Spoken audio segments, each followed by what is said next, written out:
માવડી નાનકાને જે કાંઈ પણ થયું સાચે મારો કાંઈ વાંક નથી. માવડી તમે પણ સાક્ષી છો ને, તમે બધું જોયું છે ને. તમને ખબર છે કે જો હું તારત ને તોય હું અહીં ન આવી શકી હોય. યોગિતા બેન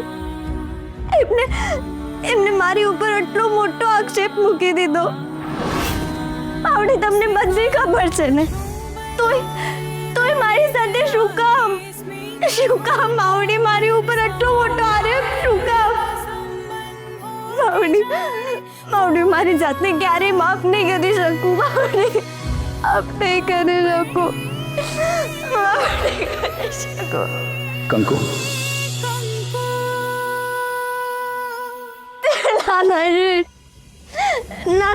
આપણો નાનકો એ આપણને મૂકીને જતો રહ્યો. તમને તો ખબર છે ને, યોગિતા બેન કરતા વધારે મારો એવાયો હતો. મારો નાનો છે. મારો આમાં કાંઈ વાંક નથી. તમને ખબર છે મારો કાંઈ વાંક નથી. કંકુ મારી વાત સાંભળ. જો આ બાજુ છો. કંકુ પોતાની જાતને દોષી નહીં માન. મને ખબર છે ને તું ક્યાં હતી, શેમાં ફસાઈ હતી. તારી પાસે તારો ફોન પણ નહોતો. કંકુ નહીં રડ પ્લીઝ. જો કંકુ, આપણું પુણ્ય ગયો ને એનું દુઃખ છે મને, હું સમજી શકું છું, પણ એની માટે તું પોતાની જાતને દોષી માને બરાબર નથી કંકુ.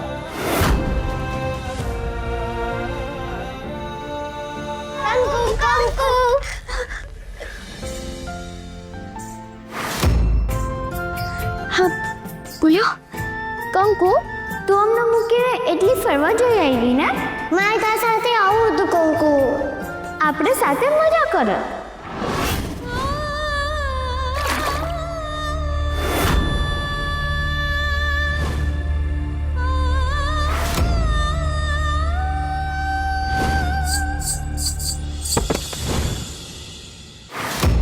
તમે છે ને આ વખતે નો આવ્યા ને એ જ સારું થયું. કેમ? અમને પણ મુંબઈ ફરવું હતું. તારે અમને લઈ જ નતા જવા કટ્ટી. ના એવું તો કંઈ નથી.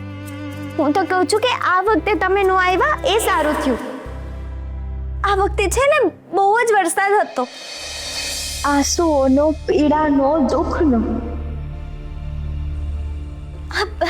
આપણે છે ને પાછા ફરી ફરવા જશું. હો હા, પ્રોમિસ. કંકુ, હું અને તમે બંને આપણે બધા સાથે મુંબઈ ફરવા જશું. હે બાપા, આમાં હતું જ, મને હતું જ કે આવતા વેત જ આ કંકુડીએ જ મારા છોકરાઓની ઉપર ભૂરકી છાંટી હોય. આ બંને અમને નવડાવવા પડશે મારે. હું તમને કેટલી વખત કહું, કંકુ પવિત્ર છે.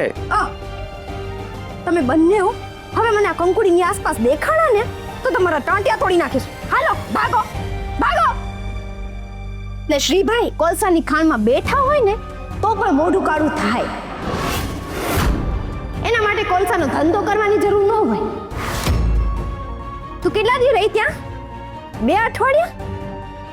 તમે શું કહો છો? એ રસિકપુરામાં 2 અઠવાડિયા સુધી કંકુડીને કાંઈ ન થયું? હે? બધા ત્યાં એની આરતી ઉતારતા હતા. ભાભી, હું તમને શું સમજાવું હવે? જે સત્ય છે ને એ સત્ય જ રહેશે. એટલે આ સમજાવવા પટાવાનું રહેવા દો તમે.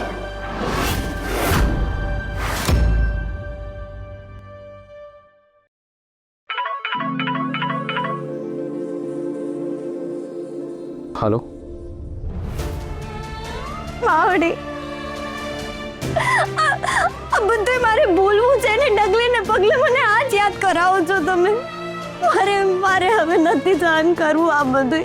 કઈક એવું કરો કે હું સૂઈ જાઉં અને જ્યારે ઉઠું ને તો બધું ભૂલી ગયો. મારે બધું ભૂલવું છે. બસ આવડે, બસ મારે ભૂલવું છે બધું. મમ્મી, તમે વાતને સમજો તો ખરા. એ તમારા આ મંદિર જેવા ઘરમાં રહેવાને લાયક જ નથી. કલંક છે, કલંક. મમ્મી, તમે જ વિચાર કરો ને. હે, જો પપ્પા હોત તો આપણા ઘરની, હા આપણા મંદિર જેવા ઘરની એ આમ આબરૂ જવા દેત.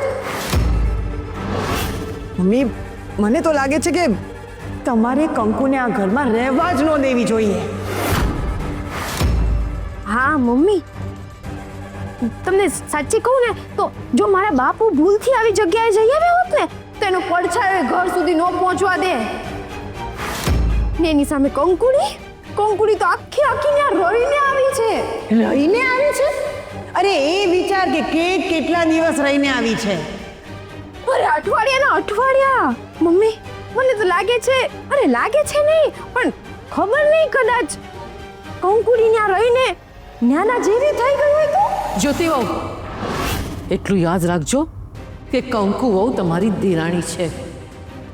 મમ્મી, હે અમારી દેરાણી તો પછી, પહેલા તો તમારી અને આ ઘરની વહુ છે. એના માટે જ અમારો જીવ બળે છે.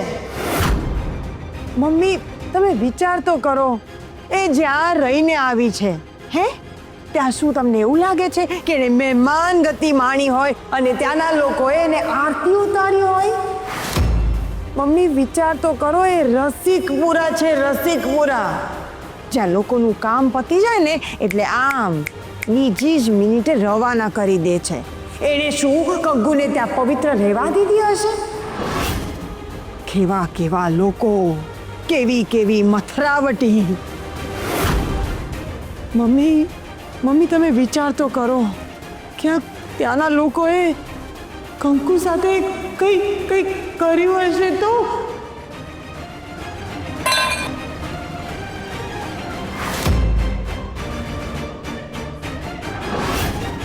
હવે તીર બરાબર નિશાન પર લાગ્યું.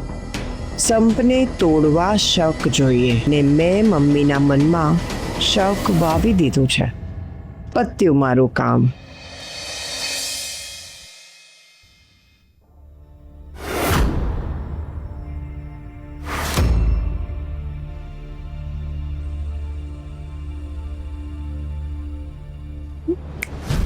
તું અહીંયા શું કરે છે? ભાભી બધાની રસોઈ. ઓ બેન, તારા હાથમાં મારે કાંઈ જ નથી ખાવું. હા, તું અહીંયાથી નીકળ. ભાભી ચાલ નીકળ. તમે મારી સાથે શું કામ આવું કરો? જો, મારે તારી કોઈ વાત સાંભળવી પણ નથી અને તને કોઈ વાત કહેવી પણ નથી. ચાલ નીકળ. ભાભી પણ બધાની રસોઈ બાકી. એ જ્યોતિ કરી લેશે. ભાભી મારી વાત નીકળ. હાય બાપા, કેવી જળ જેવી છે આ તો. મારે તને અડવું ન તોય અડવું પડશે. હાલ નીકળ, તને કાઢવા માટે કાંઈક તો કરીએ. હાલ નીકળ.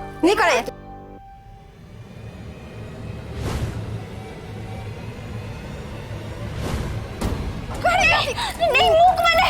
નહીં, મૂક મને. નહીં તો તાત્યા તોડી નાખીશ. મૂક મને.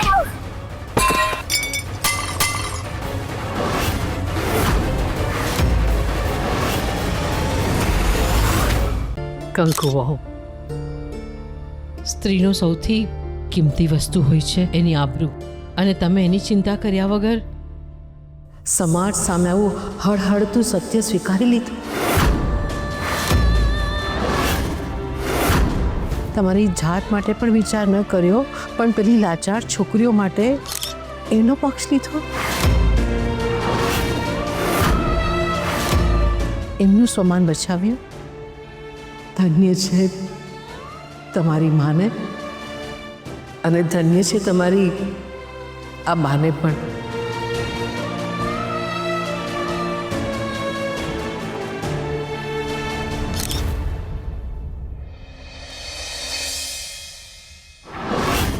અરે મમ્મી, આ બધાની વચ્ચે તમે એ ન ભૂલી જાઓ કે કંકુડીના લીધે આખા રાજકોટમાં આજે છે ને આપણા ઘરની ઇજ્જતની દૂર ધાણી થઈ ગઈ છે. હવે બધાને ખબર પડી ગઈ કે આપણા ઘરમાં કેવી છોકરી રહે છે. એવી છોકરી કે જેના માટે મારી કોલેજના બધા જ ફ્રેન્ડ્સ મને મેસેજ કરીને કહે છે કે પ્રાઉડ ઓન યોર ભાભી.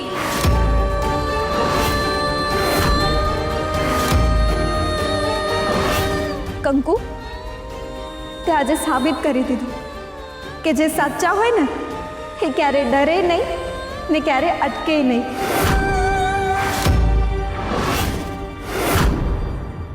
પણ મમ્મી, હવે બીજા બધા પણ આ ઘર છોડીને જાય ને તો મને જરાય વાંધો નથી, પણ એક વાત તો આજે નક્કી થઈ ગઈ કે આ ઘર કંકુનું હતું, છે અને સદાય રહેશે. એને ભાભી? હા ભૂપેન્દ્રભાઈ, સાચી વાત છે.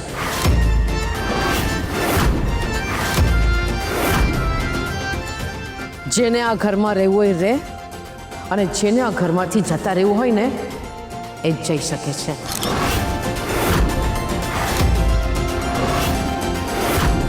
ભાભી, જો તમે અહીંયા રહ્યા છો તો એનાથી એ સાબિત થઈ જાય છે કે તમે કંકુની પવિત્રતા સ્વીકારી લીધી છે, બરાબર ને?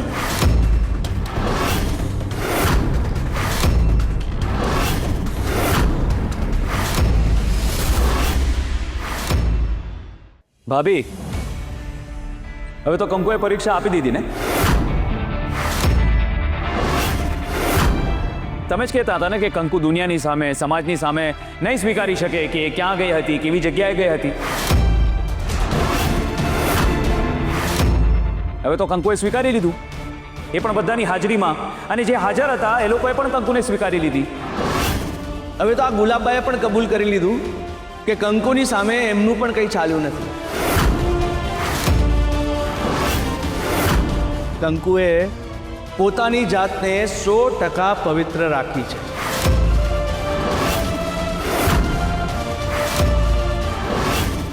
હવે તો ખાતરી થઈ ગઈ ને ભાભી? આવી ગયો ને તમને બંનેને વિશ્વાસ? શું શ્રીભાઈ તમે પણ, અમને તો કંકુ સાથે ક્યારે કંઈ વાંધો હતો જ નહીં. આ તો શું છે કે દુનિયાની સામે આપણા ઘરનું નામ ખરાબ ન થાય, બદનામી ન થાય એટલા માટે. અને હવે બધી ચોખવટ થઈ ગઈ છે તો વાત પૂરી.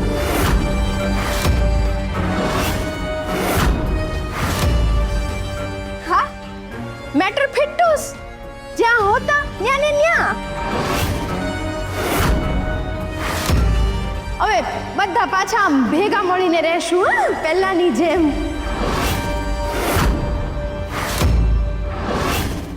શ્રી કંકુ, તમે બંનેએ અમારા માટે જે કર્યું એના માટે ખૂબ ખૂબ આભાર. બસ અત્યારે એક જંગ પૂરી થઈ, હવે જીવનની બીજી જંગ શરૂ. એક નવું જીવન જીવવાની તૈયારી કરી રહી છું. સમજો ને, હવે જિંદગીમાં બસ એકલા જ રહેવાનું છે, એકલા જ જીવવાનું છે, બધું એકલા જ કરવાનું છે.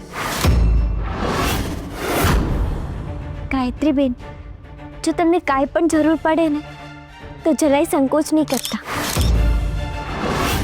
અને હા, મારું પણ ટિફિન સર્વિસનું કામ છે, તો જો તમે કંઈ મદદ કરી શકતા હોય કરજો.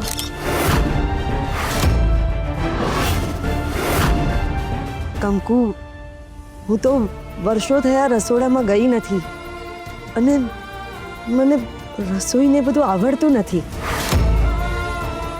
પણ કંઈ વાંધો નહીં, તે કીધું છે તો ચોક્કસ કંઈ એવું હશે તો જરૂર જણાવીશ. ચાલ, હું રજા લઉં છું હવે બધાની. જયંતી.